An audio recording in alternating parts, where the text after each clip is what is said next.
Okay. Listen, if you're going to be bad, be good at it. Hello, everyone, and welcome back. Last week, you guys were probably wondering, on Wednesday night, you looked at your watch, your Apple Watch, you got a notification from Alexa that we were on, but we weren't there for you. That's because it was the feast. Tell us about the feast. Well, what you had to do was I was setting up a booth there to sign my books, and that's what it was for. It started Wednesday night, so I couldn't be in two places at once, and it would have been too chaotic to try to run a podcast From the during feast. the feast. So Next year, though, I think we should go live from the feast. I apologize for that, and we had to shut down the last 2 days, which I made a choice to shut down, and it was bad because the rain stopped and the place got mobbed. So that was my that's how my luck went on that one. But we're going to be having another podcast, book signing pretty soon. I'll let everybody know, and we're back to week on regular podcast. That's right. And tonight we're going to introduce to some guests that from what all the information we have, in other words, one of their priorities is the end solitary confinement at the ACI, and also they're attempting to shut down high security. Mm-hmm. And there's different facts that they'll be able to tell you how money's being misappropriated, whatever the case might be, if that's what's going on. I just said that. I don't know if it is or not. I believe it is because it used to be like that back in the past. Mm-hmm. But as it is, we've got tonight's guest is Haley McKee. She's one of the speakers there. She's also working with lobbyists. And we're out there. And we have Joe Benton. Everybody remembers Joe. Can't sing, but he tries. You know? Can't see me? No, I said you can't sing, but you try. Ah! And then we have Pat Forge joining us. Yeah, I don't have Pat yet. He's still backstage. We'll be back with him in a minute. Well, for now, what we're going to do is to give you a little brief synopsis like I just did. We have a movement, not we, but they have a movement going on about ending solitary confinement at the ACI because they do treat prisoners pretty bad. And to try to close down high security, and you're probably saving $25 million. That's what they're saying. So without further ado, I'm going to introduce Holly first. Hey, Pat. Hey, buddy. Hey, buddy. Haley, I think Pat, you there? I am here. Can you hear me? I can hear you just fine. Pat, where you going? I'm going into the hallway, so we don't have the echo. Oh, yeah, but you're bouncing all around, too. I like it. Okay. All right. We get everyone on here. We're going to start Hello, off. everyone. Haley, would you like to talk about clientele out there and tell them just about what you're trying to do for your coalition? Sure, I'll kick it off, and thank you for having us and drawing attention to this absolutely essential issue. So, as a person who was formerly incarcerated, I spent about 19 and a half months behind the walls, and then followed it up with a home confinement stint for about 3 years. And I wasn't even aware of the fact that we had a Supermax building right down the street in our small state of Rhode Island. Sorry, Joe. I can't. Sorry. One second. So what ended up happening was, so I've gotten involved in this coalition and have been working with people who are directly impacted to bring legislative reform to the issue of the abuse of solitary confinement. And what that looks like in Rhode Island is what we're hearing from people is that they're sentenced to days, months, and years, multiple years for small infractions such as not wearing socks, or passing a book to another person who is incarcerated. And the abuse that we're trying to rectify through legislative reform that we kicked off kind of last year. There was a study commission a few years ago where our director of the Department of Corrections acknowledged the fact that 23 hours plus locked into a cell is not the way to go, but that's where we're at. So what that looks like for a person is in Rhode Island, 85 to 90 people in one building alone are confined to one small 8 by 10 cell. for 23 plus hours a day. They are not given access to any sort of programming, or any sort of rehabilitative services, not given access to family, visits.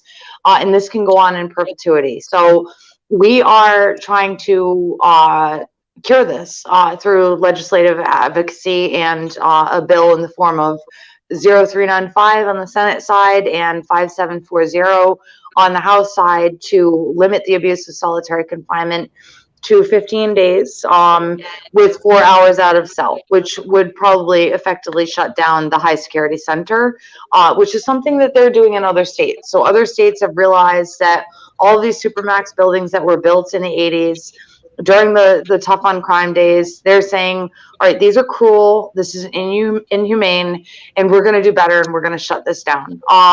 And for people who might be listening, who might not be impacted by this issue, the taxpayers are getting hit by this as well, because it costs about $200,000 per person who's incarcerated in these supermax conditions annually.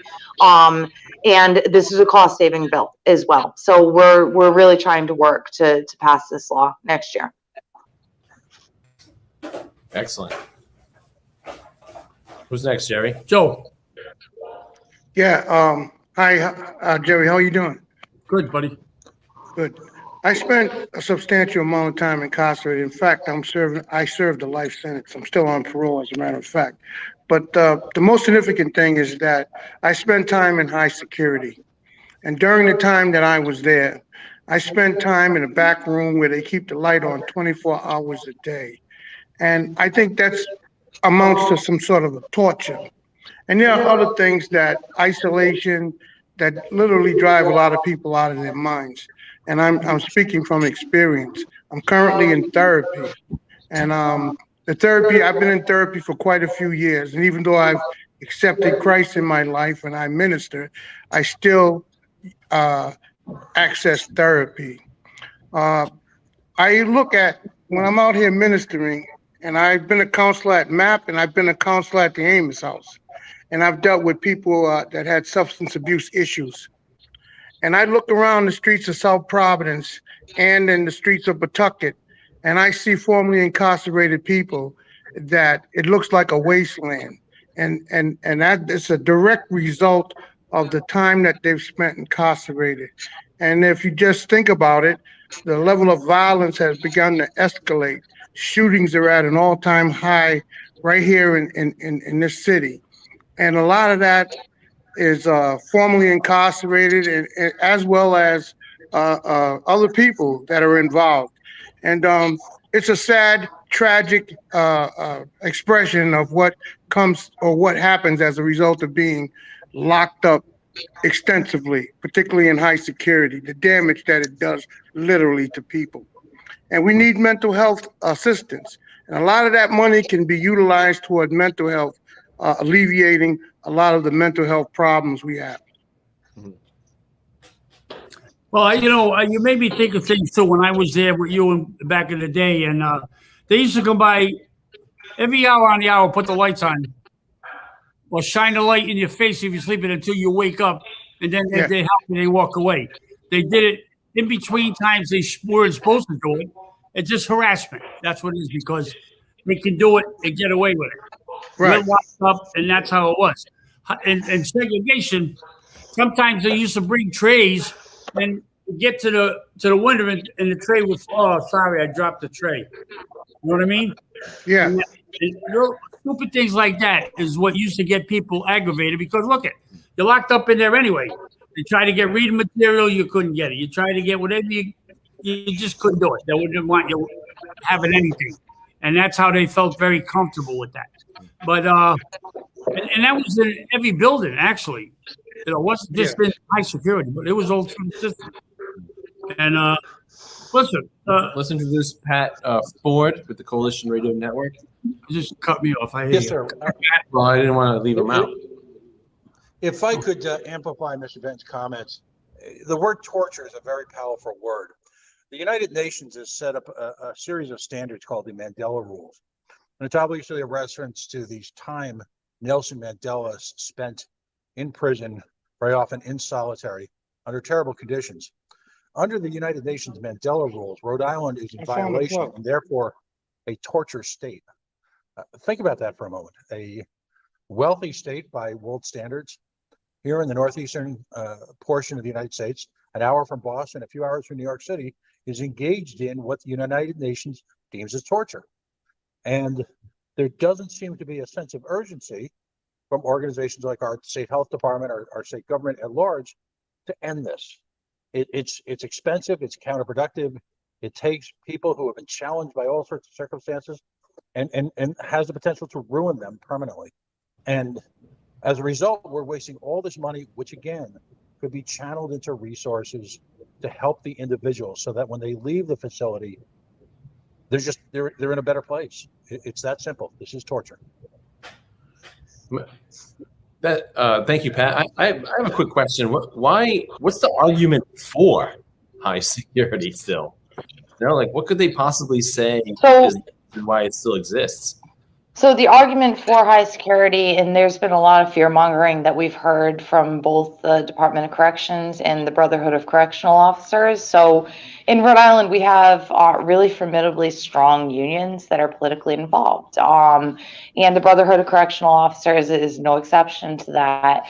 So a building that has to staff one correctional officer per 6 people who are incarcerated is going to generate more overtime pay and require more staffing. So, and that's a big piece of that, and that's a big incentive. So, and that's exactly what this is. So with the fear mongering of like, oh, all hell is going to break loose and there's going to be murders and this and that, we're people who are formerly incarcerated and we know differently. What this equates to is staffing.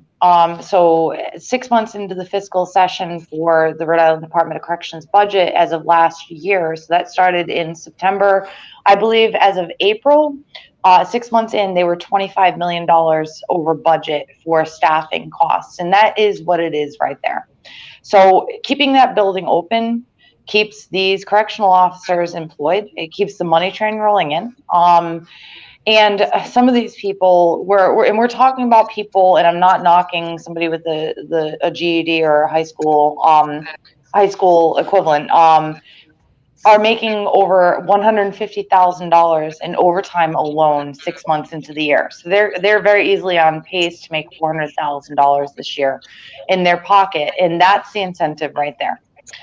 So they're using fear mongering and painting people who are incarcerated in a very negative light that is very false, and to keep that building open so they can keep the money train rolling. Basically, that's been my takeaway. You know, I think back, and the majority of inmates that were incarcerated weren't strong people where they could go out there and just start trouble and fight with the officers or anything of that nature. So that was highly blown out of proportion when they go look and see. The thing of it is, I believe they probably did it because they wanted more financing. But, you know, as it is up now, somebody said to me that there's it costs to keep one person in high security $199,000. What is it for? What? He's locked in a cell, and the officers are in there. Then they make their rounds. I don't understand that kind of a volume of money. It would cost back in the day. They were getting their base pay $40-something thousand. They were doing the same thing. Right. I think it's declined as far as treatment with inmates. And what I think, one of the things I think they need is to get them out of the cells and get them active out there and get them good medical care, get them educated, because the education in high security, they only have maybe 1 or 2 rooms. I'm not sure, I forget. And they only can put maybe 20 people in a room.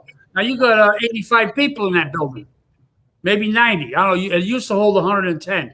So if they're saying 85, then there might be 25 people might be there as on hold for federal stool pigeons or something of that nature. That's the only thing I can think of. Can I add something, Jerry? Yeah. I have a piece of paper here, right? And in my research and I'm talking about something that Haley pointed out about the money that these correctional officers are getting as a result of overtime. So let me point you out to this piece of paper I have here. There was a bond issue, and you remember when people voted the bond issue down, but they passed that legislation anyway to build that place, right? 1972, they had a referendum and the people voted it down to build high security, to my recollection, and based on what I heard back in the day. But after the people voted down, they built it anyway. So let me give you this information I have here. I looked on these legislators. I looked at this paper, and the correctional officers are contributing to their campaigns an exorbitant amount of money. And they claim that they're not getting enough money, but yet they're funneling money back into the legislatures. Yeah. I don't want to read off their names, but a few of these legislators are getting a pretty nice piece of money. So obviously they want to keep it open because they're getting, I ain't gonna call it a kickback, but they're getting money contributed to their campaigns. And therefore, obviously they're gonna go on the side of the correctional officers, and the correctional officers got the money train. And in order to keep the money train going, you got to kick a little bit over to the legislators. And I want people in my community to see this.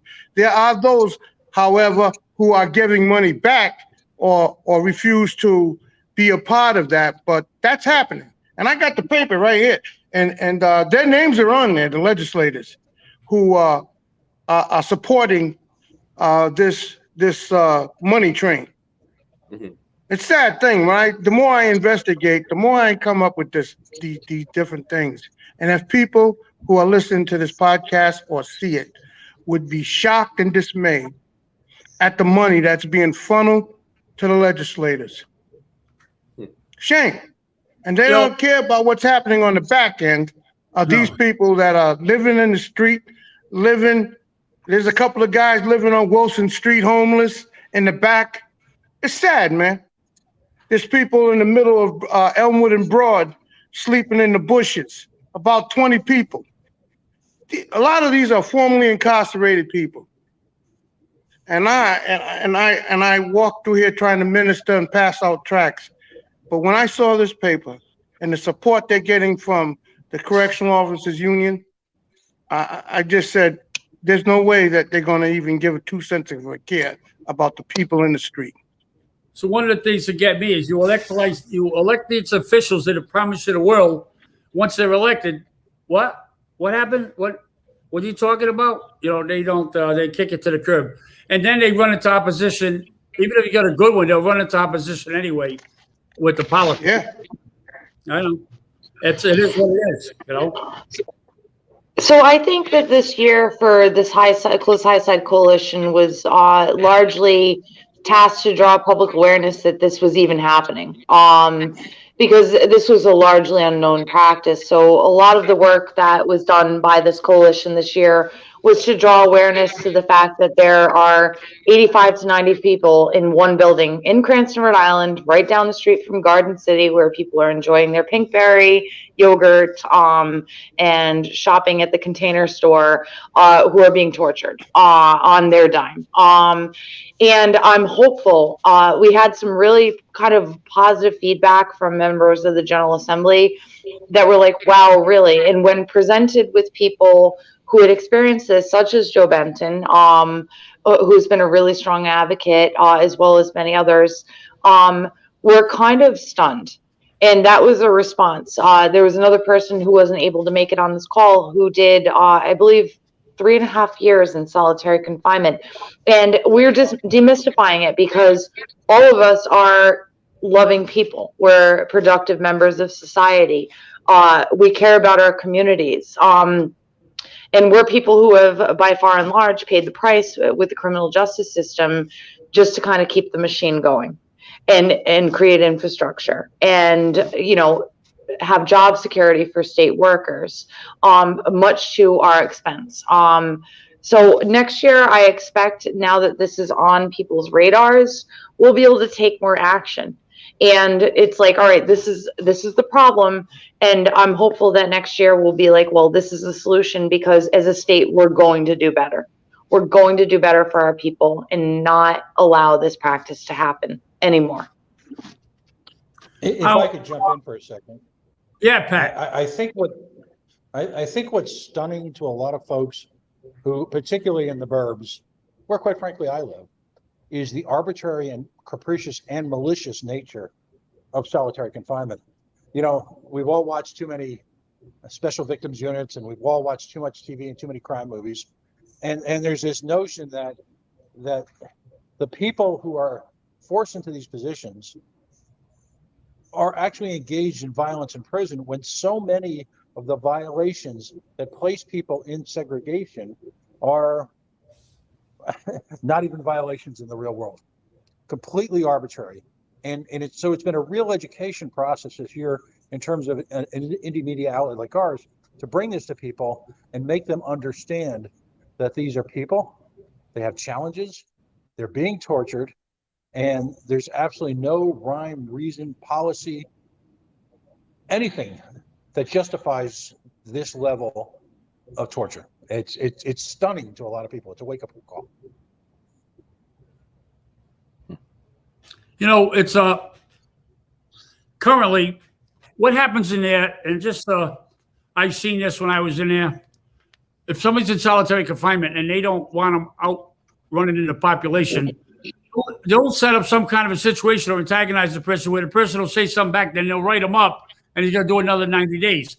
You know, they set them up, they go after it, and that's what they do. And that's coming from I don't know where, but a lot of people I've seen do.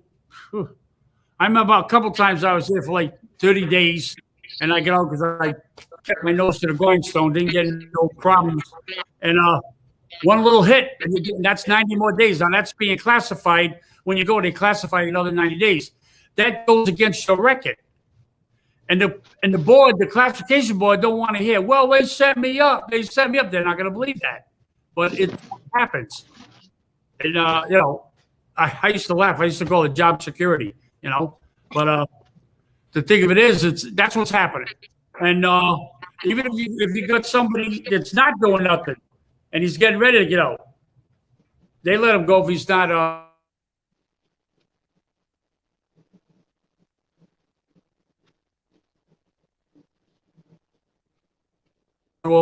he's in there doing 3 to 5 days administration.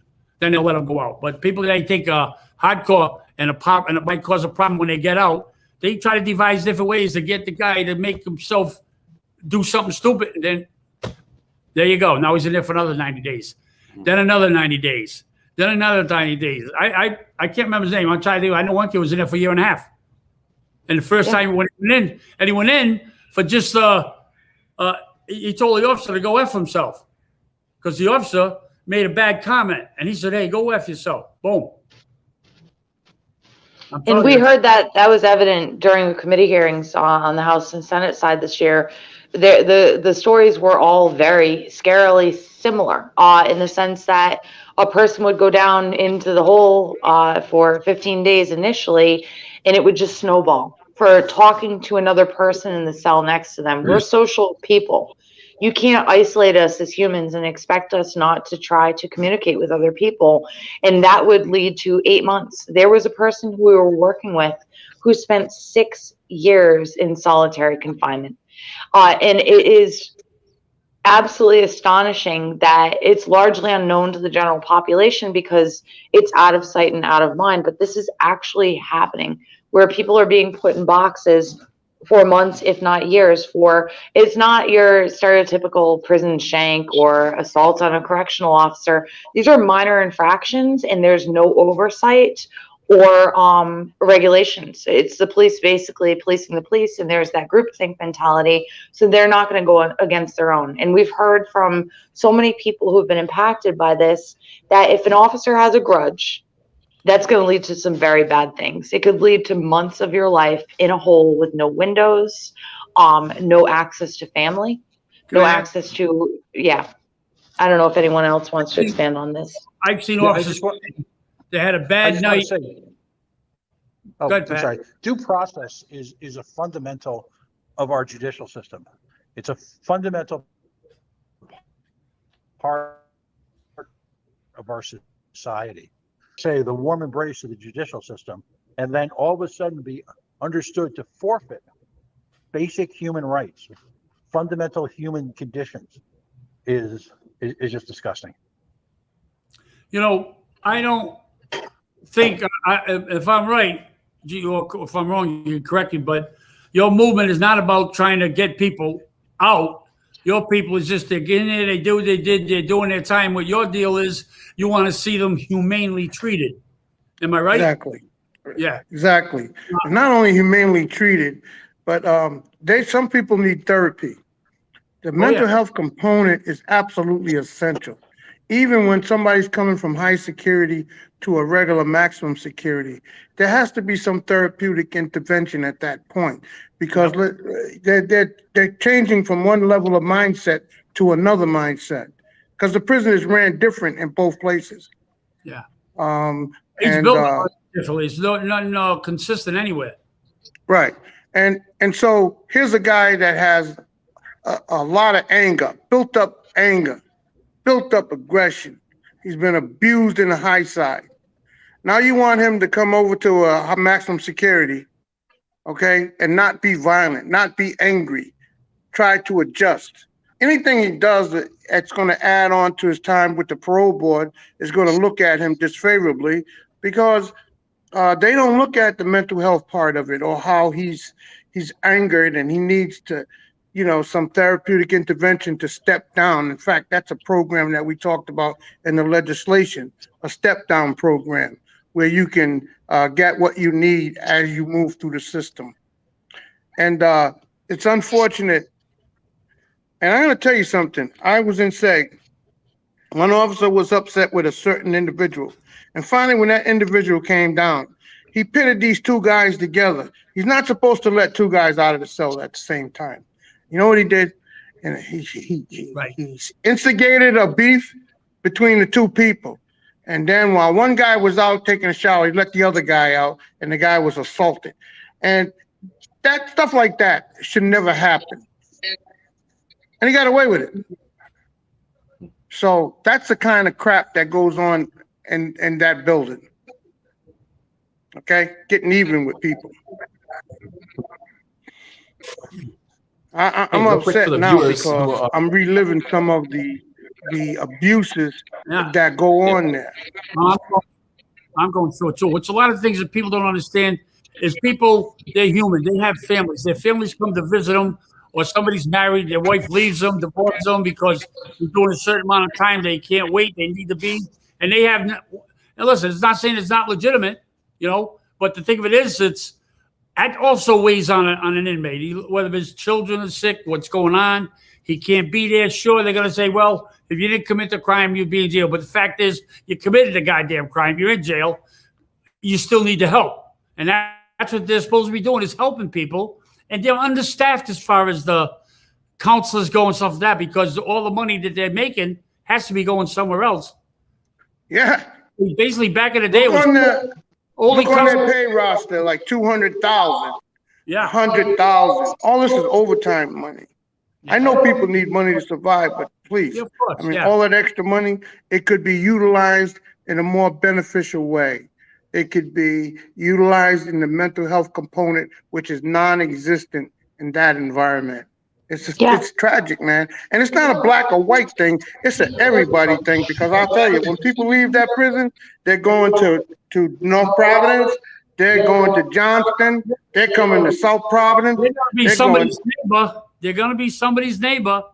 Yeah, 97% of us leave prison. Is statistically 97% of us leave. And if they're focused on recidivism rates and making sure that people are rehabilitated, that, Joe, you're absolutely right. That money needs to be reallocated into going less into correctional officers, second cars or motorcycles or boats, and more into mental health care. Because at the women's facility, I remember while I was incarcerated, there was one social worker that came through for about 150 women at that time on Friday afternoon for just like a brief stint, and had set appointments for about 3 women, and that was it. So this whole idea in society that there's any sort of rehabilitation in our correctional institutes is false. It's a myth for sure. When I graduated from Leadership Rhode Island, I also have a divinity degree as well. and I have I graduated from college as well, but I had an opportunity to go into the women's division, and I left there. I was very hurt at the treatment. I mean, the abusive treatment that those ladies get, and their segregation is appalling, and it's hot. There's no air ventilation, and they treat them like animals, like they're in a dog kennel. They're worse than the guys. They treat them very, very bad. Yeah. Very bad. It's shameful. So do you have anybody's ear with the, what did you go with? Where you go with the political people? Any of them paying attention to what you're telling them? Sure. So we had a person who did a really substantial amount of time in these conditions that we're referring to. And Joe, I'd love for you to speak more as to what that looks like, if you could, after, and what that experience is like, just for the general public to understand what we're talking about. Who looked a chairperson in the eyes and told this person, I spent 3.5 years in a box, and this person had no response. So we've had a lot of, after our committee hearing where we had people crying, women who were talking about like their menstrual cycles and not having any privacy about that, and just about how deleterious these circumstances were, and what it took, the bravery for people to be able to rebuild themselves after experiencing this, the effects on their mental health. It honestly, my perception on the feedback from the General Assembly was that it really shook them, and was like, whoa, because this is like really the first time that we've had this conversation and brought awareness to this huge issue, which is state sanctioned torture. There's no way around it. And there's been a lot of support. We had a remote session this year that was very challenging, where people weren't able to connect and go and personally lobby. There was one senator in particular, not to be a Debbie Downer, but sided with the president of the Brotherhood of Correctional Officers and basically negated all of the constituents' testimonies and said these people are lying. When they went up and essentially bled for the public and shared the most painful things that they had ever experienced. So we're going to be revisiting that next year, and you can trust and believe that senator that negated these people's pain, same people will be looking that senator in the eyes and revisiting those stories next year. And I would challenge that person to actually come back and say, you're lying. This didn't happen to you, because these things most certainly happened, and it takes a level of courage to share these stories, just such as Joe Benton is doing tonight. Not easy. It is not easy to do. And it's shameful because they tie women to the bed and naked, and that is the shameful part. When I said shameful, they have women tied to a bed naked. That is when I say appalling. But you know what? God put this on my heart. This is a moral decision I'm making. And I may very well be attacked for it, but I am going to do what God is telling me to do. And that is to proclaim this is the acceptable year of the Lord. And we need to shut that building down and have those people get the therapeutic help that they need. It's shameful. Hey, so what can our viewers do to help? What can we do to help? We have some legislation coming up, Haley, but also I'm going to challenge some legislators in my neighborhood, in my community, in several communities, to be honest about the legislation, and to step up and check it out. Haley, you can tell them about what we're going to do next year. Listen, before you do that, I gotta take a couple of minute break to bring out this couple of sponsors to help pay the bills. Be right with you. Oh, and don't forget Northeast Auto Body. I ain't gonna do that. You can do that. Yeah, we're gonna. Who's that? Totsi? No, that's Gary Salzillo. Oh, Gary. Oh, geez, I'm sorry. Yeah, definitely. People, you want your car taken care of? Huh? What, Joe? No, good. If you Right want here, your car, North if you Beach. want excellent care on your car, and they do it, bring it back to mint condition. They're the best around. It's Northeast Auto Body. Call Gary Salzillo, and I'm sure he'll hook you up. Tell him Joe Benton and Jerry Tillinghast recommended him, and that might help you out a little bit. But they're great people on top of it. They they go out of their way to try to make it right for you. So that's a good call right there. And now we got a couple of places I love to go to eat. And one of them is Harriet's Kitchen. It's at the corner of Randall and Atwood. They're open from 7 to 1 or 2 o'clock. And I'm telling you, 90% of the people going there have to take food home. That's how much you get. And it's excellent. Prices are good. Waitresses are hot. You got to go there. You got to get your coffee and just oogle. But you got to stop by and check it out. I'm telling you, they're a great spot and good people. Louis Calendar and his wife, Deb, I mean, they're great people. They're great people. On the other hand, now the meals, I go to Marchetti's. Dave and Donald and Dave Jr., they're phenomenal people. A lot of people say this, that, and the other. I don't give a shit what they say. I'm a good choice, and I know good food when I taste it, and that's good food. And you get so much. You got it. And I'm a good eater, but sometimes I have to take something home. I'm telling you, that's what they give you, and it's quality stuff. And the prices, again, are normal. But the staff, the waitress, excellent, and they cater to you. So try them out.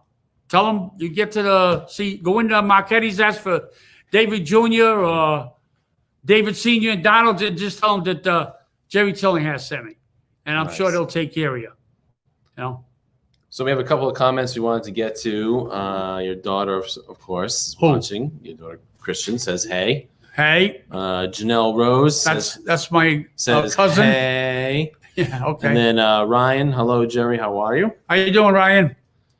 Jeff says, hey, Jerry. Hey, what's up, buddy? Ryan's letting us know he's 3 years into sobriety. Congratulations. That's a big move. Proud of you. Congratulations. Yeah. Deborah Keefe, wishing him congratulations. Deborah. Ryan, love you, girl. Sending love back to Deborah Keefe. Yeah. And of course, James Smith on YouTube. Good to see us back in action. Thank you, James. We had the feast. That's where we were at. Yeah. But, today we are on with some people who have it's something very close and dear to Jerry Tillinghast's heart. You can visit their website, closehighside.com.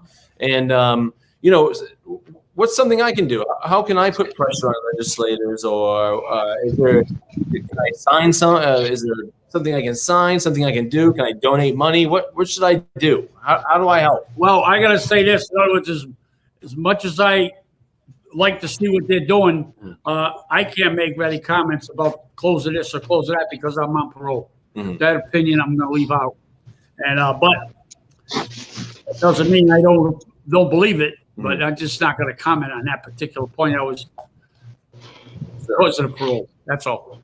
But so to be involved in this, there were a series of actions last year. There was a press conference where a lot of people, such as Joe Benton, as well as some really strong community advocates, shared their experiences, along with allies, rabbis, and lawmakers, and everybody who came out to support this kind of reform.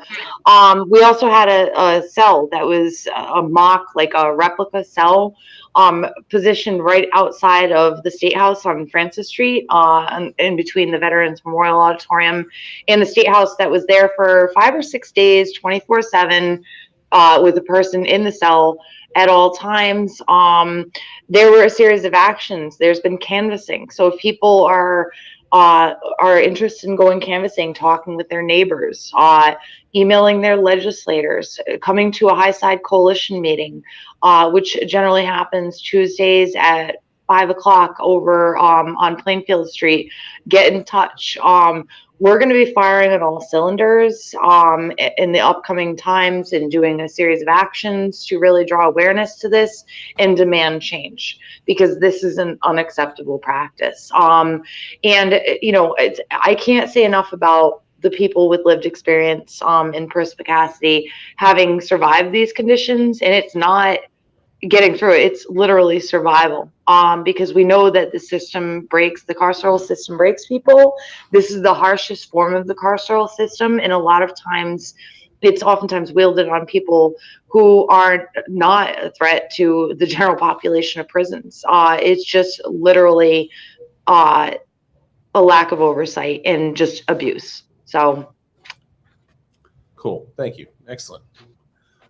My thing is, one of the things is every time they have a new change in the correction staff, stuff like this, they still come up with the same mentality. It is quite a status quo.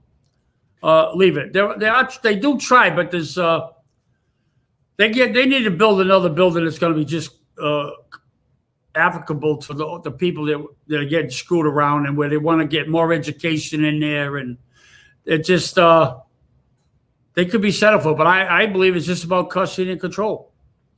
I mean, they don't really care, you know. There's no such a thing as rehabilitation under these conditions. No. But another horrific point I want to make. Joe, I what showed it is- you earlier a piece of paper where these guys are funneling money, and I guess it's illegal. It's legal to contribute money to a legislator's campaign. But it makes it difficult to have to make fair arguments when you know that some legislators are getting 1,000, 500, but they're not using it for their campaigns. I think they're putting it in their pocket. Either way, you can look at the list of everybody who's getting money from the Correctional Officers Union. And I mean, they talk about they need more funding. Yeah. But the money's going toward the legislators. And I have a problem with that. And I have this paper, and all their names are on there, and the money that they're getting from the Correctional Officers Union. That's public record, people. Excuse me? I said that's public record to the people out there. Yeah. And Joe, people think that people such as ourselves are dangerous, right? Right. And unfortunately, fortunately, we're tasked with proving them wrong, right? Right. We're never going to change our lives. We're destined to be criminals all our life, and there's no hope for us. That's the mentality they like to put out there to the people so they can get that money they need. In essence, they're lying, you know? Yeah. The dangerous part is they've imprinted in people's minds that we're dangerous and that we're a threat to the community. And in people's minds, this impression is what makes it difficult for us. But I've got a college degree. I've gone to divinity school. I'm a minister in the community. I'm a street minister as well. I'm meeting the needs of people. So I don't see how I'm a big time threat. Sure. If I could just jump in here for a Yeah, second. Pat, go ahead. As in there's so many issues confronting society today.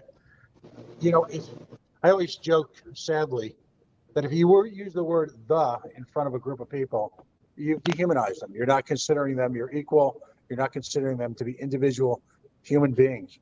And so when they talk about the prisoners and they use terms like animals, and they essentially dismiss the humanity involved in an entire group of people until one day, sadly, someone in their family becomes part of the system. Yeah, it all changes. Then they reach into, hey, Pat, then they reach into inmates, say, can you help my family member? Can you do that? Right. Yeah. Put that money in our account where it's supposed to go. Right. So, it's, we need Lady to came grow up. to. Oh, I'm sorry. Like I said, we need to grow up as a society in so many ways when it comes to things like folks who are dealing with addiction. We've grown up. And again, congratulations to the young man for 3 years sober. That's awesome. Yeah. So we accept now the frailty of humans and that people can become ill with different conditions. We need to do the same thing with regard to our prisoners. Pat, not just our friend that beeped this, that he's 3 years sober. There are quite a few guys out there, inmates that got out and have got away from drugs, turning their life around, and still can't get help they need. You know, and I'm really proud of them because they don't fall back onto the old pattern. They're still trying to fight. And we are out there. We're supposed to help them. That's what it's all about. Not just corrections, not just this, as a human being, we should have an opportunity to say, look, let's extend ourselves a little bit and let's help them. Absolutely. People don't think that about me. I don't care. I'm doing what I'm doing for myself, and I'm doing good. I changed my life around. People say, well, you're not going to do it. You only got 6 months. You'll be back. Yeah, screw them.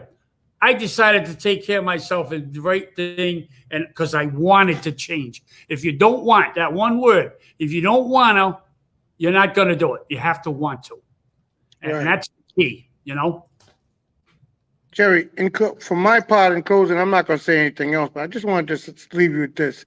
We had a lady come to our meeting, and she cried because she couldn't see her son.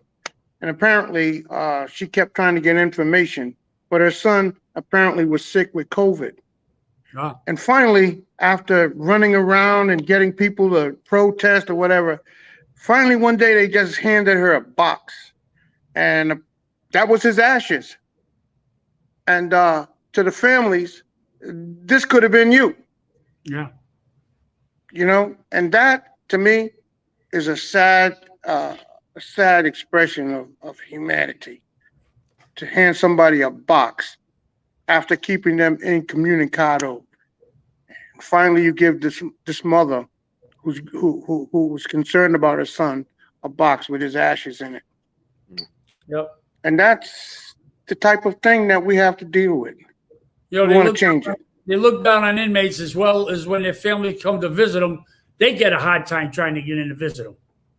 You know what I mean? They don't even treat them right. You know, there's somewhere along the line, they're going to have an attitude adjustment. When Yes, sir. or how it's going to come about, who knows? But it's going to come about, and it's going to come about today. Not tomorrow, not Wednesday, not Friday, today. That's how it's supposed to start. And people out there, listen. You really want to listen to what they're saying, because you think it's all going good for you now, but God forbid if it ever turn around or somebody in your family, there it is. They're telling you what they're going to go through if they go and get incarcerated. And then what? Now your pedestal kind of drops a little bit. You know, so come on down. Come on down. You know, you don't have to get on your knees, but be human. Get involved. Get to know your community. You know, you live in a nice high society community. You don't give a shit about nobody else. You're doing good. But that always isn't the case, because you never know. Something might go wrong, and it's going to bring your little world down real quick. And that's why it don't hurt to try to help people if you can. If you can afford to, help. I think if you can afford to, you should try to sponsor this group right here with some money so they can go further with their legislation and do whatever they can do to help the community. Because, hey, regardless or not, we're all human beings, and we should respect each other's situation. I know it don't happen that way, but that doesn't mean it can't. It's an individual choice. You don't go by, well, my neighborhood don't like this. Frig your neighborhood. If you like it, you do it. That's a simple process. Be a man, be a woman, stand up, be accountable, and maybe you can put a real help into this situation if you want to.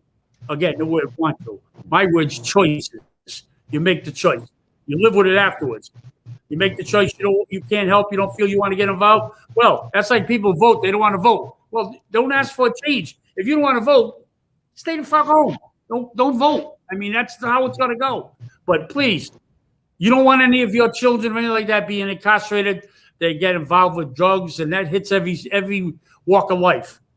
And you should pay attention more to what's around you. You know, because regardless of the fact, everybody in there is going to come out. Well, not everybody, but I wish they could. But the 99% are going to come out, and they're going to be your neighbor. I say if you treat them right now, they'll treat you right when they get out. But they're not all bad. You got to give them a chance. They make mistakes. Everybody else made mistakes. People up there high on the hill, in my mind, they stole something from somebody. They manipulated something. They took money. They got money, maybe money on false pretenses while they were growing through their life. I don't know. It's not impossible. But the thing of it is, stop it. Help. They're crying out. It's not how we fall, it's how we pick ourselves back up, right? And we as a society need to embrace that, I believe, and give people every possible chance to do just that and prove ourselves and allow us to become community leaders and help our communities. And if given the chance, we do just that because we've seen pain and we've seen loss. And I've seen just from people who I personally did time with some really amazing stuff come out of that building despite all of this adversity, right? It's not because of that adversity.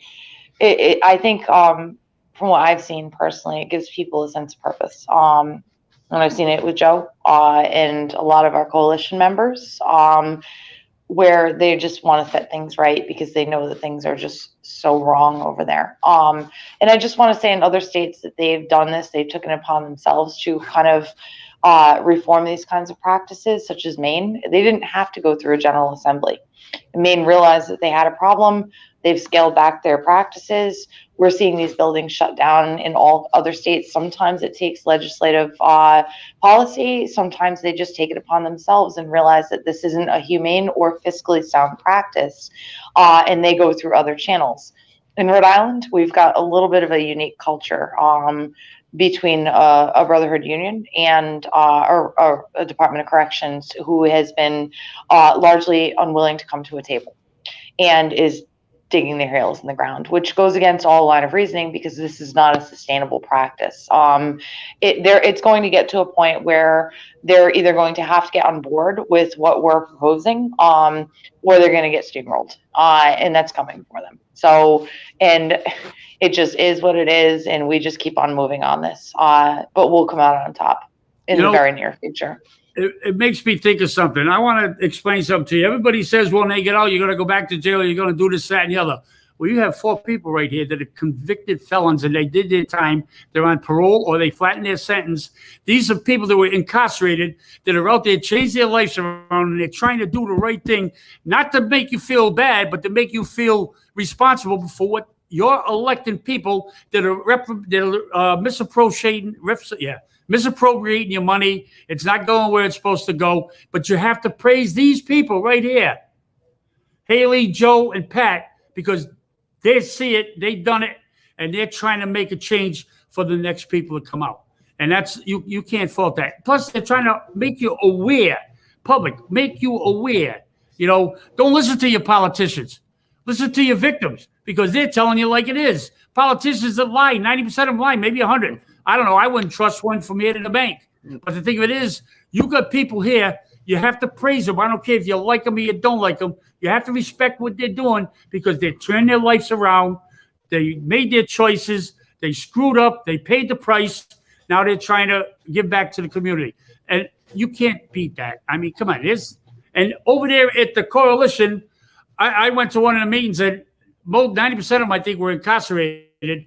And they're all out there. There's more to this committee than you think. And they're all out there trying to come up with brainstorming on coming out with what can we do here? What can we bring up to the public so they can see what's going on? Because only you can change it out there. We're just a tool. We're helping you get there. You make the change.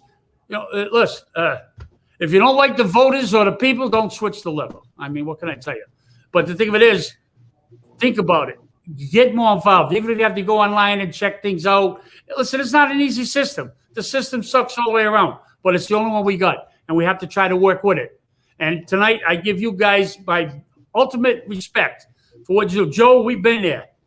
I watched that man grind it out and do whatever he could and did the best he could to get himself educated, to get himself out of jail, to get himself reinvented. He's got a band. I don't know about his singing, but he's all right. But please follow up on this. You're going to see more of this too. So, is that place open? Open Doors open to anybody?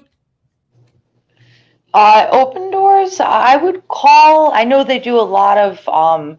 They do peer recovery services and they help people with their taxes in multiple different languages. And there's a ton of different services that agency provides, as well as housing for people. And yeah, if people are interested in what Open Doors does, I would certainly check them out online. They do some great things for sure, and help with reentry for people to help buffer just the harsh reality of reentering the communities after a period of incarceration. It's huge, right? Huge. They do great work over there. All right, listen, we got about 5 minutes. Once we close the show, so stay on for a minute so we can talk amongst us, okay? And Jerry, but- I just want to just draw awareness too that what you described as people like you're also doing advocacy, and I want to make sure that it's like likewise, right? So you're giving people who are advocating credit. I just want to make sure that it's acknowledged that you're also drawing awareness and doing the same to help other people, and we're really grateful for this space. I know what's there. We got to help. Like Joe brought it to my mind because I had a lot of different things going on, and once I stopped and thought about it, and we talked about it, right? I couldn't. He made 150% sense out of it, and I respect Joe to the utmost, and so I'm following Joe. Well, I thank you for your service, Jerry, Now because you're a good Marine. You know? But You're a Marine that served this country, Jerry, I know. and you're doing extremely well, and you provide a platform for us to I'm trying. share our stories. Yeah, And well, I want to thank Mr. Ford also for his knowledge.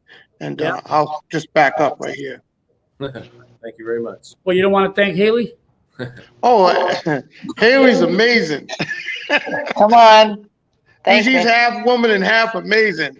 And she does a tremendous job. In fact, Yeah. when you listen to her speak about legislation and what's going on here, I mean, you can't help but be pulled into what Yeah. she's saying.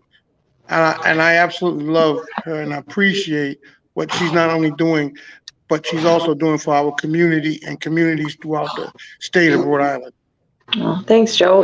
I've seen the impact of people who, and I don't know that it's people have understood the power of their own voices. I've seen a single person's voice just show up or send an email and change a person's mind. And I don't think people understand their own power sometimes. And I wish that I wish I could convey a sense of self-efficacy of how much the power of your voice and experience, because lived experience is expertise, right? A lot of times that is more heavily weighed than somebody who might be an epidemiologist or, a person who went to school for 12 years for something. I've seen lawmakers respond really, I've seen the impact of people who have come to share their experiences with this issue as well as many others. And if I could put out any message on this one, that would be it, is that your voice is power, your feelings are power, your expertise is power, and to just wield it, right? Just use it. You're right. Excellent. Huh? Great. Yeah. I Yeah. agree. Anybody else got something to say if I close it out? Yeah. Mr. I just Ford, stay did on. you want to say? I said if anybody wanted to say something, we're going to close it out in 2 minutes. No, I just, Stay on if I because could- we're gonna talk after we shut it off. Right. All right. If I could just amplify Haley's message of individual power. Everyone in this state has got someone in their family potentially or their extended circle of friends who has suffered mightily through COVID. Everyone's got someone in their extended family of friends who might have, might be involved in some level of addiction and recovery. So many people in this state have folks who are involved in, or been involved in the criminal justice system. We have to take personal responsibility to use our voice to coalesce, to make it supremely uncomfortable, to allow this practice to continue. Final thought. Did I mention that according to the United Nations, under something called the Mandela Rules, which are a reflection of the experience Nelson Mandela had in prison during apartheid, that we are on the same level of the prison system that Nelson Mandela was incarcerated in. Every Rhode Islander needs to contemplate that. Thank you. Thank you. I'd like to take this time to thank my family, all my relatives, and all my friends and people out there that tuned in tonight. Thank you we're back, and thank you for being up and showing support. And if anything else, please don't get in trouble. Don't get in trouble out there. It's not worth it. And trust me, I know. And I know Joe and Haley and Pat know. David don't, because he's never been locked up, so that don't count. But the thing of it is, it's thank you and see you next week.